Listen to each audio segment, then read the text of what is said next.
دہلی میں 27 سال بعد بن گئی بی جے پی کی سرکار، ریکھا گپتا کو دلایا گیا چیف منسٹر کا حلف۔ دہلی میں 27 سال بعد بی جے پی کی سرکار بن چکی ہے۔ دہلی کی تاریخی رام لیلا میدان میں بی جے پی نے آج پھر نئی تاریخی رقم کر دی۔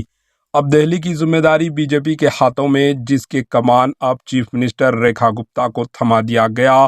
ان کے ساتھ 6 وزراء کی ایک ٹیم بھی تعینات کی گئی۔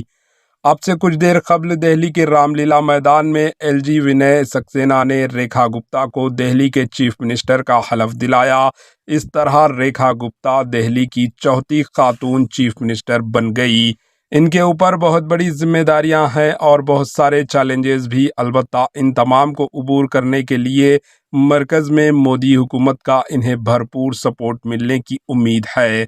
بطور چیف منسٹر ریکھا گپتا کی حلف برداری کے بعد 6 نومنتخبہ ایم ایل ایز کو بھی حلف دلایا گیا۔ ان میں سب سے اہم نام پرویش ورما کا ہے، جو پہلے دن سے بی جے پی کے سی ایم امیدوار کے طور پر دوڑ میں سب سے آگے بتائے جا رہے تھے، لیکن آخری وقت میں بی جے پی نے انہیں ڈپٹی سی ایم کا عہدہ تھما دیا۔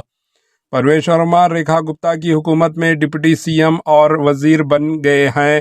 انہیں بھی آج اسی اسٹیج سے حلف دلایا گیا۔ ان کے علاوہ متنازع بیانات کے لیے مشہور کپل مشرا کو بھی حلف دلایا گیا۔ وہ بھی دہلی میں وزارت کا قلمدان سنبھالیں گے۔ مجندر سنگھ سرسا کو بھی حلف دلایا گیا۔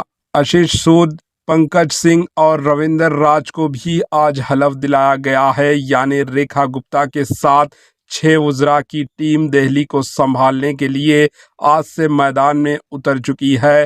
ان تمام کی حلف برداری مکمل ہو چکی ہے۔ واضح ہے کہ اس تاریخی تقریب میں وزیر اعظم نریندر مودی کے علاوہ وزیر داخلہ امت شاہ، وزیر دفاع راجناتھ سنگھ، بی جے پی صدر جے پی نڈا، آندھرا کے سی ایم چندرا بابو نائیڈو، راجستھان کے سی ایم بھجن لال شرما، مدھیہ پردیش کے سی ایم موہن یادو، مہاراشٹر کے وزیر اعلیٰ دیویندر فڈنویس کے علاوہ بیشتر این ڈی اے ریاستوں کے وزیر اعلیٰ چیف منسٹرز موجود تھے۔ حالانکہ یو پی اور بہار کے وزیر اعلیٰ اس تقریب کا حصہ نہیں بن سکے، البتہ سیاسی شخصیات کے علاوہ صنعت کار، فلمی ایکٹر، کسان اور عام عوام کے ہجوم کے بیچ بی جے پی کا یہ تاریخی پروگرام پرامن ماحول میں اپنا اختتام کو پہنچا۔ Bureau report, AHN news. AHN news کے یوٹیوب چینل کو سبسکرائب کریں اور بیل آئیکن کو دبانا نہ بھولیں تاکہ آپ کو ہر نئی آنے والی ویڈیو کا نوٹیفیکیشن بر وقت مل سکے۔